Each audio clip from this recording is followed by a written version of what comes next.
Welcome to this video on 4 key concepts that are often used as synonyms: e-commerce, e-business, digital business, and smart business. By the end, you will understand the progression from simple online transactions to managing an intelligent, data-driven enterprise. Consider a story from 2000. 2 men approached a major video rental chain to sell their small DVD buy mail company for $50 million.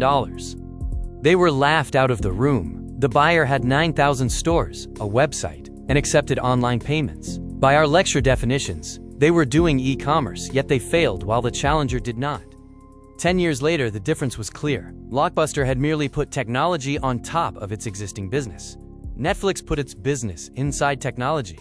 They used the same internet, but the difference was how deep they allowed it to penetrate their core operations. This is the central thesis of our discussion.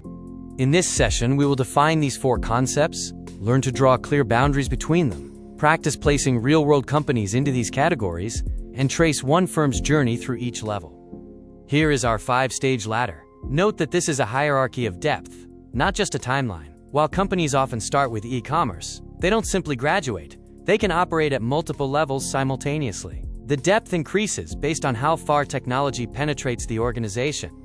This nesting model is essential. Every e-commerce transaction is part of a larger e-business.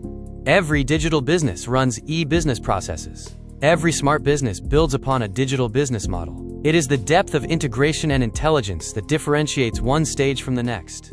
Use this reference chart to compare the 4 concepts. We will unpack each column in the following sections. Note particularly the role of technology. It is the most effective metric for quickly classifying a business in an exam context. E-commerce is the foundation. It involves buying, selling, or exchanging products and information digitally. It follows a 4-step cycle: search, order, payment, and confirmation. Crucially, a business can conduct e-commerce while still having manual, analog operations elsewhere, meaning it may not yet be a mature digital business. E-commerce has evolved through various models, from standard B2C and B2B to D2C and C2B. Despite these different approaches, the core unit of value in this category remains the single transaction. E-commerce is about widening the reach, not necessarily deepening the internal integration. E-business moves beyond simple transactions. It uses digital technology to manage broader business processes, including those involving employees, suppliers, and internal operations. An employee portal, for instance, is an e-business application that involves no buying or selling. Therefore, it is not e-commerce. In practice, e-business runs operations like supply chain coordination, CRM, and enterprise resource planning. When a customer makes a purchase, that transaction acts as a trigger, automatically updating inventory, finance, and warehouse systems. The value lies in this automatic internal integration. Digital business represents a leap forward. Technology is no longer just a support mechanism. It is central to how the company creates and captures value. If a business model would not be viable without digital technology at its core, you are likely looking at a digital business. Examples like Netflix and Grab showcase this shift. The progression is clear. We move from digitizing simple processes to transforming the entire customer experience, eventually creating entirely new business models that rely on ecosystem platforms rather than linear operations.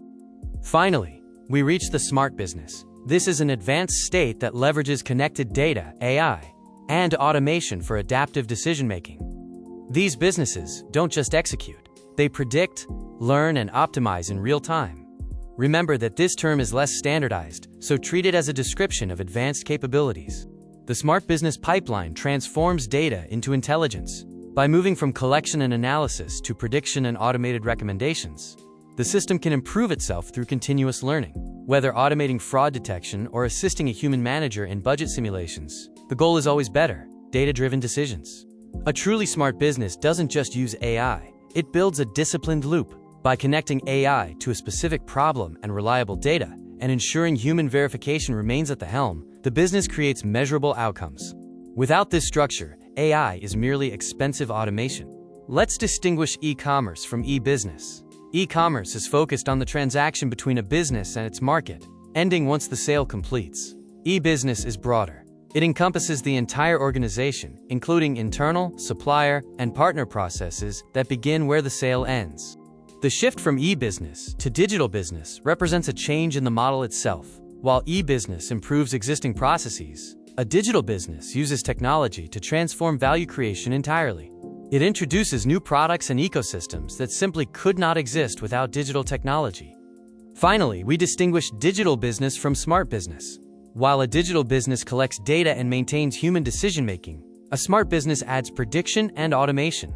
It shifts the focus from reporting what happened in the past to predicting what will happen next, constantly learning from every outcome. Look at these 4 levels in a fashion company. You see the progression from simple online sales to fully integrated D2C models, culminating in AI-driven demand prediction. Remember, the goal is not just to use technology, but to understand how deeply it changes the company's core operations. You can classify any company using these 4 questions. If customers buy online, they are in e-commerce. If that purchase triggers internal systems, they are in e-business. If the business relies on digital tech to exist, they are a digital business. If they use predictive AI, they are a smart business. To summarize, focus on the depth of technological penetration, not just the tools used. Recognize that these concepts nest within each other and accumulate over time. Most importantly, remember that smart requires accountability. Without clear metrics and human verification, it is just automation, not intelligence. As we conclude, consider this. Where is the last human-led decision in your organization, and how would you know if it had already been replaced? History is full of companies that were busy building websites while their business models were already being overtaken.